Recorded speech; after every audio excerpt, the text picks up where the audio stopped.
So before we jump into this vlog, I want to thank the sponsor of today's video, Mubi. Mubi is a curated streaming service featuring great art house films from all around the globe, some of which you may have heard of, and even better, many of which you haven't. And I want to recommend a few collections on there that I think you may be interested in. Short films, big names, American indies, reframing women directors, and modern masterpieces. There are plenty of excellent films to choose from, and you can get 30 days of Mubi for free by signing up at mubi.com/Madelynn. You'll be supporting this channel and getting a free month of great cinema, so thank you again to Mubi for sponsoring this video, and let's get on into the video. Hello everybody, I just got out of the shower. This video is going to be a monthly digest video.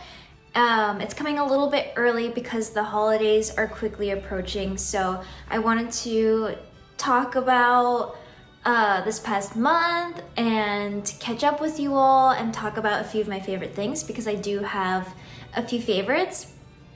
So I've been vlogging throughout the month, which has been super fun. I did take a little bit of a break because I just didn't really want to be sitting at my computer editing, and I've been spending a lot of time at ceramics, catching up on orders, and also taking time for myself to be out in nature. That has been so healing. I think everyone's energy right now is all over the place.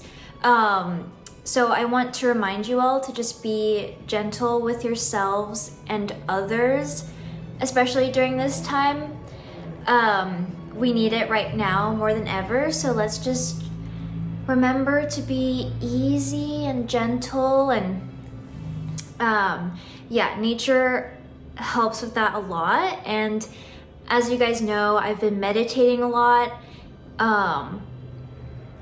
and I guess I should just jump into my favorites. If you pay for Spotify, they have audiobooks on there now, and I listened to The Power of Now, which was incredible. I just finished it and I've gone back to listen to specific chapters, and I want to get into one specific one because it has to do with menstruation. I've known about Eckhart Tolle for, well, I call him Eckhart Tolle, but I've, come across his videos years ago, and well, yeah, his book became a huge deal because Oprah talked about it, and so yeah, I've heard about him and kind of got the idea. And I've also heard of Ram Dass, and I've listened to some of his stuff years ago, but I guess I wasn't fully ready to hear it, or I guess that's it, because it's all clicking into place. So I've been listening to a lot of Eckhart Tolle and Ram Dass and doing a lot of their meditations, and it's been really beautiful. So I highly recommend The Power of Now. I'm actually going to read the chapter that I'm talking about, and I hope that it resonates with you all, because it's really powerful, big stuff. That book has been incredible. I just got another Eckhart Tolle book. I found it at a yard sale, and I'm gonna get started on that one. It's a New Earth. That's the next one I'm gonna get started on. My next favorite is a series on Netflix called Life on Our Planet, and I'm just gonna read you what it says. It's a little blurb. The story of life's epic 4 billion year journey on Earth, told through its ruling dynasties, its underdogs, and the cataclysmic events that reshaped it. There are 8 episodes. It just came out end of October, and it has been so fun to watch because it's fascinating, it's beautiful, it makes you realize how resilient this planet is and how precious life is.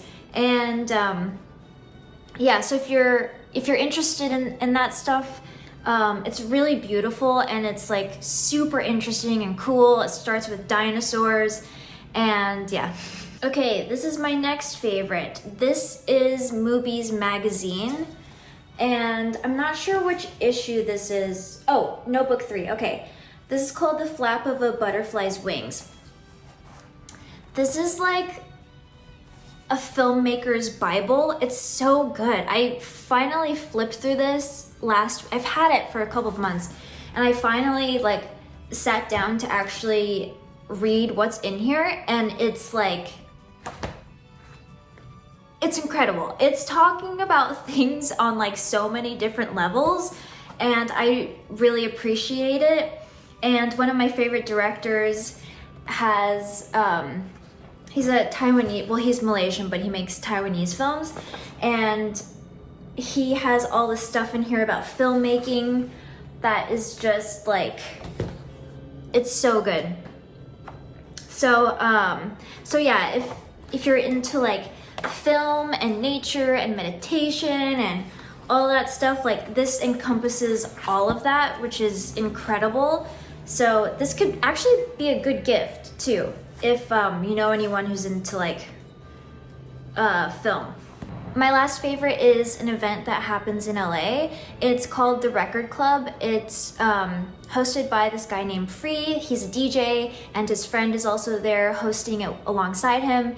And they play, it's like a listening party, and the sound system is great. The vibe in there is awesome. Everyone is just there to listen to the album, and you listen to it in full, and he'll like talk in between tracks, talking about where the musician or band was during this time, sort of like their history of like how that album came out, what was going on as they were making it.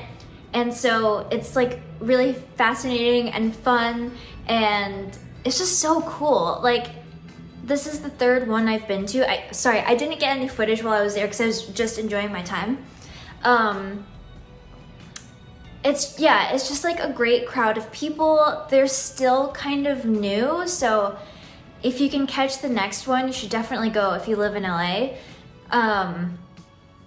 But the last one I went to was just the other night, and it was Aquemini by Outkast, and it was just so fun and magical. Like, everything Andre 3000 is talking about is like, you know, is different levels of consciousness. And I think during that time he went vegan, and he's coming out with a flute album soon. I know GQ just posted something about it, but yeah, it was awesome. It's like really cool to have like an immersive experience, and no one's on their phone, no one's talking.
entering.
For many women, the pain body awakens particularly at the time preceding the menstrual flow.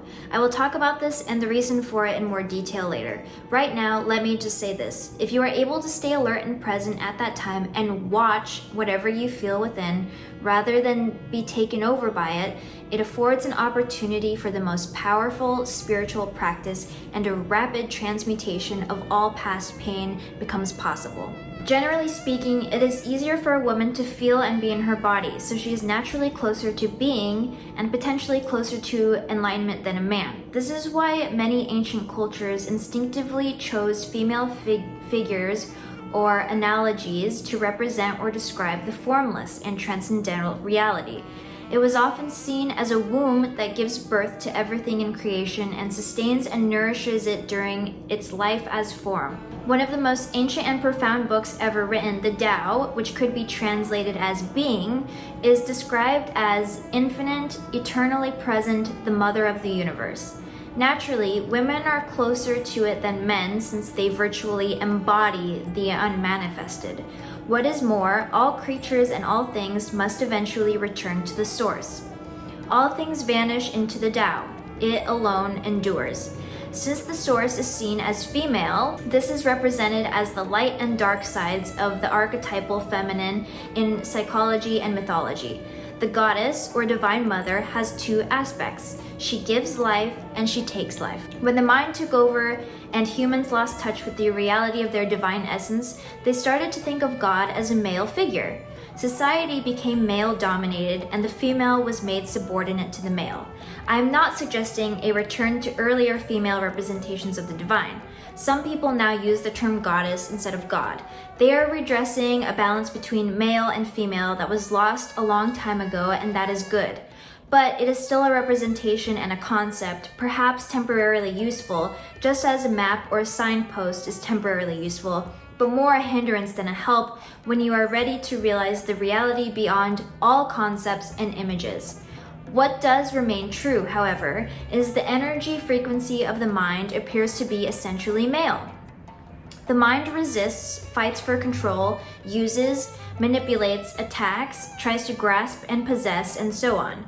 This is why the traditional God is a patriarchal, controlling authority figure, an often angry man who you should live in fear of, as the Old Testament suggests. This God is a projection of the human mind. To go beyond the mind and reconnect with the deeper reality of being, very different qualities are needed. Surrender, non-judgment, an openness that allows life to be instead of resisting it, the capacity to hold all things in the loving embrace of your knowing. All these qualities are much more closely related to the female principle, whereas mind energy is hard and rigid. Being energy is soft and yielding, and yet infinitely more powerful than mind. The mind runs our civilization, whereas being is in charge of all life on our planet and beyond. Being is the very intelligence whose visible manifestation is the physical universe. Although women are potentially closer to it, men can also access it within themselves. At this time, the vast majority of men, as well as women, are still in the grip of the mind, identified with the thinker and the pain body. This, of course, is what prevents enlightenment and the flowering of love. The pain body usually has a collective as well as a personal aspect. The personal aspect is the accumulated residue of emotional pain suffered in one's own past. The collective one is the pain accumulated in the collective human psyche over thousands of years through disease, torture, war, murder, cruelty, madness, and so on. Everyone's personal pain body also partakes of this collective pain body. There are different strands in the collective pain body. For example, certain races or countries in which extreme forms of strife and violence occur have a heavier collective pain body than others. Anyone with a strong pain body and not enough consciousness to disidentify with it will not only continuously or periodically be forced to relive their emotional pain, but may also easily become either the perpetrator or the victim of violence, depending on whether their pain body is predominantly active or passive. On the other hand, they may also be potentially closer to enlightenment. This potential isn't necessarily realized, of course, but if you are trapped in a nightmare, you will probably be more strongly motivated to awaken than someone who is just caught in the ups and downs of an ordinary dream. Apart from her personal pain body, every woman has her share in what could be described as the collective female pain body, unless she is fully conscious. This consists of accumulated pain suffered by women partly through male subjugation of the female, through slavery, exploitation, rape, childbirth, child loss, and so on over thousands of years. The emotional or physical pain that for many women precedes and coincides with the menstrual flow is the pain body in its collective aspect that awakens from its dormancy at that time, although it can be triggered at other times too. Often a woman is taken over by the pain body at that time. It has an extremely powerful energetic charge that can easily pull you into unconsciousness identification with it. You are actively possessed by an energy field that occupies your inner space and pretends to be you, but of course it's not you at all. It speaks through you, acts through you, thinks through you. It will create negative situations in your life so that it can feed on the energy. It wants more pain in whatever form. I have described this process already. It can be vicious and destructive. It is pure pain, past pain, and it is not you. The number of women who are now approaching the fully conscious state already exceeds that of men and will be growing even faster into the years to come.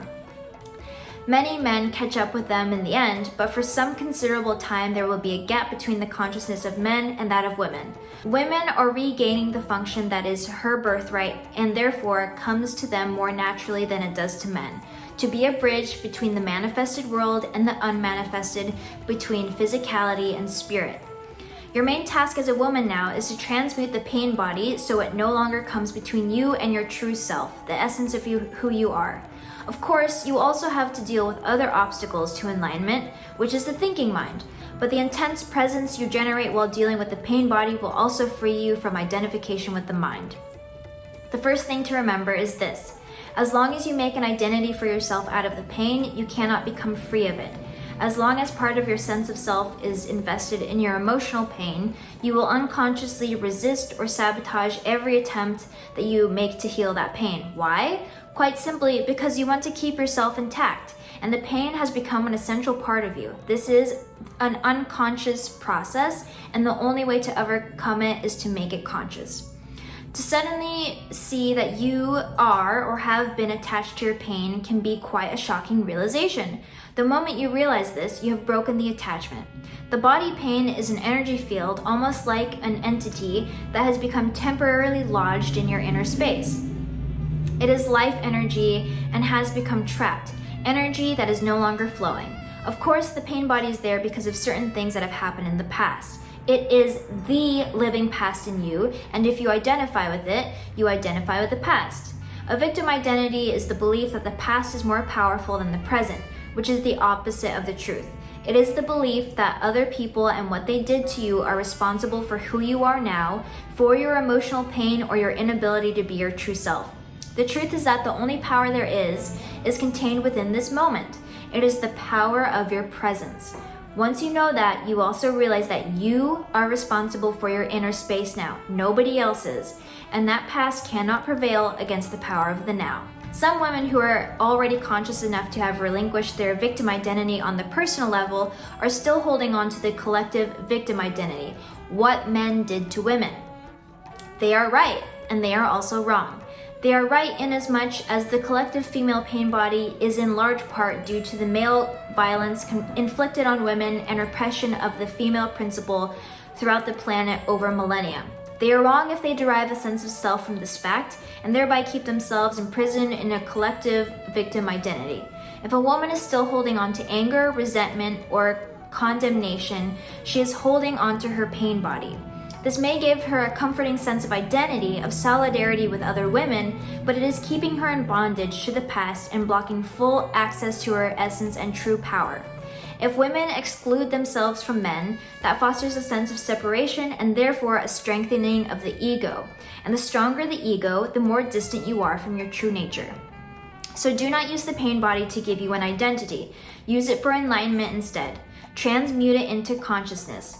One of the best times for this is during menses. I believe that in years to come, many women will fully enter the conscious state during that time. Usually, it is a time of consciousness for many women as they are taken over by the collective female pain body. Once you have reached a certain level of consciousness, however, you can reverse this. So instead of becoming unconscious, you become more conscious. Menstruation will then become not only a joyful and fulfilling expression of your womanhood, but also a sacred time of transmutation, when you give birth to a new consciousness. Your true nature then shines forth both in its female aspect as the goddess and in its transcendental aspect as the divine being that you are beyond male and female duality.